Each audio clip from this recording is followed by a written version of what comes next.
I'm Sam Ross, founder and CEO of Claim Climbers, and a veteran who's been through this process firsthand.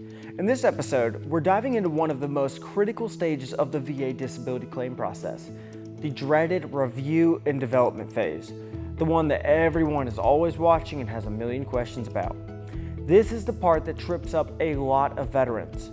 You've submitted your claim, great start, but now the VA begins reviewing what you've provided.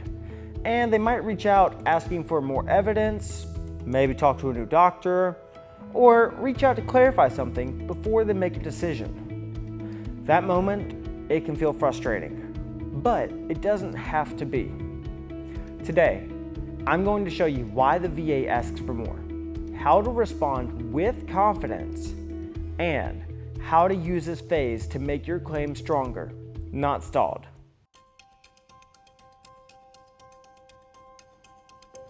Let's start with why the VA asks for more info in the first place. Once you submit your claim, it enters what's called the development phase. This is when the VA reviews everything you've submitted and determines whether they have enough to make a decision. By law, the VA has what's called a duty to assist.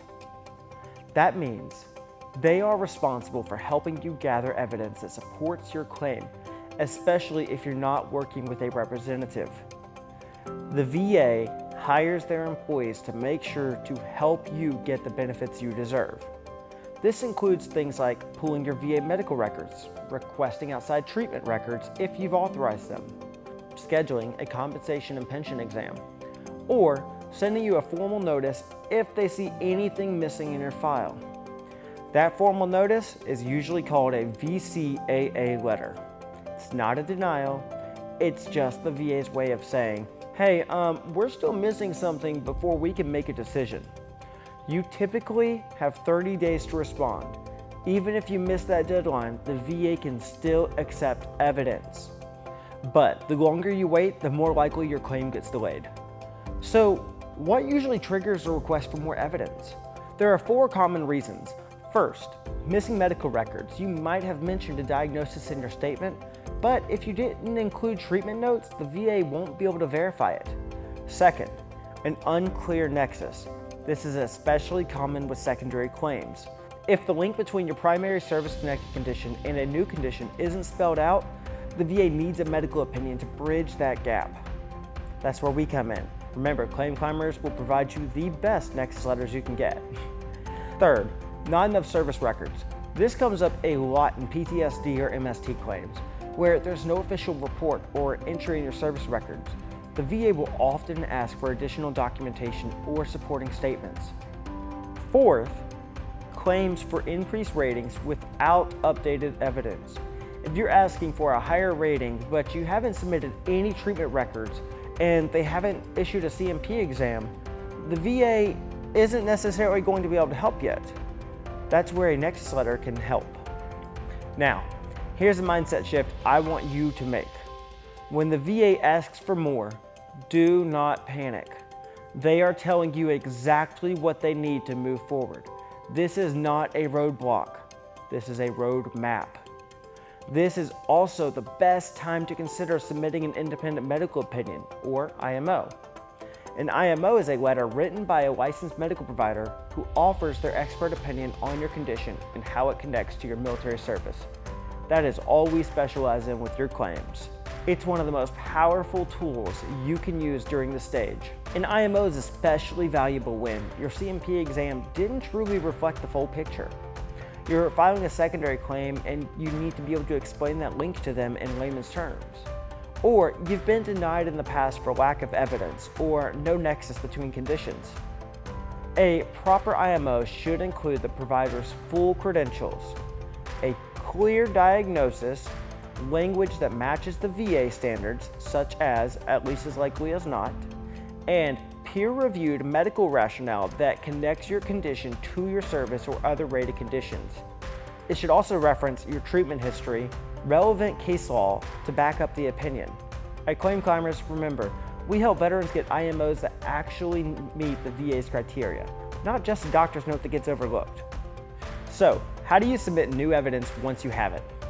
If you're uploading it yourself through va.gov, Log in, go to your claim status. There's a section where you can upload documents directly into your file.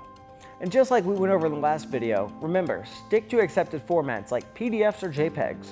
Keep this file size under 25 megabytes and label your documents clearly. Instead of document1.pdf, use something like Nexus letter, tinnitus, August 2024. If you're working with the VSO, claims agent, or attorney, they can upload those for you using their VA access. That keeps everything properly submitted and time-stamped in your file. Even if they file for you, remember, you can still get online and add to your file. If your claim is paper-based or you originally filed by mail, you can still add evidence, but you'll want to work with someone who can confirm the best way to submit it so it gets processed correctly. You don't want to send it mail again without knowing if they're going to be able to keep up with it or not. Now, how much can this additional evidence actually impact your claim? Well, a lot. This is the phase where many denials can be and should be prevented, but only if you respond with strong, relevant evidence. In fact, we've seen cases where submitting a well-written IMO or an updated medical record completely turned the outcome around, going from denial to full approval without needing to appeal. And here's why. This phase isn't just about plugging holes in your file. It's your chance to tell the VA, hey, here's the context, here's the full picture of what I'm dealing with, here's how it affects my life.